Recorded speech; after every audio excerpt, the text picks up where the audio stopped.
Сәлем достар баршаңызға. Бүгін мен сіздерге чебуреки жасаудың тағы бір тәсілін көрсететін боламын. Менің арнамда тек қана ыстық суға иленетін чебурекидің рецепті бар. Ал бұл жерде біз ыстық сүт те қосатын боламыз. Ең алдымен таза ыдысқа ыстық суды құямыз, үстінен ыстық сүтті құямыз. Оның үстінен тұз саламыз, сары майды салып, сәл араластырып аламыз. Одан кейін ұнның барлығын бірден салып, қамыр илетін боламыз. Барлық керек ингредиенттерді және чебурекидің тағы да бір рецептін төменде описание бөлімінде қалдыратын боламын. Қамырымызды жақсылап июін қандырып илейміз, одан кейін пакетке салып 20 минутқа бөлме температурасында тындыратын боламыз. Ал оған дейін ішіне салатын салмасын дайындаймыз. Табаға сұйық май құйып, ұсақтап туралған пиязды салып, сәл қуырып аламыз. Оның үстінен менде тамақтан қалған асқабақ қосылған фарш болатын. Асқабағы сәл пісу үшін оны да жақсылап қуырып алдым.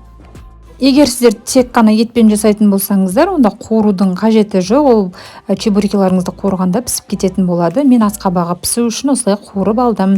Ал енді қамырымызды жаямыз, және де диаметрі 9 см болатын дөңгелек формамен барлығын дәл осылай кесіп аламыз. Одан кейін ішіне салмасын салып, кәдімгідей чебурекидің формасын келтіріп жабыстыратын боламыз. Ашылып кетпейтіндей жақсылап жабыстырсаңыздар болды, немесе вилкамен бір жүргізіп шықсаңыздар болады.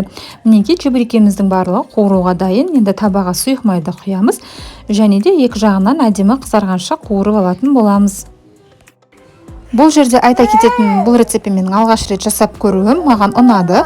Бірақ та келесі жолы тағы да жасайтын кезде мен өзімнің бұрынғы тәсілімен, яғни тек қана ыстық суға жасап қуыра беретін боламын. Өйткені сол тәсіл маған тиімді әрі аз заттар қажет болады. Сіздер де дәл осылай жасап, екі рецепті салыстырып көрсеңіздер болады. Достар, сіздер менің арнама әлі тіркелмеген болсаңыздар, тіркеліп, видеоны жатса лайк басып, пікір қалдыруды ұмытпаңыздар. Және де әлеуметтік желілерде достарыңызбен, туыстарыңызбен чаттарда бөліссеңіздер болады.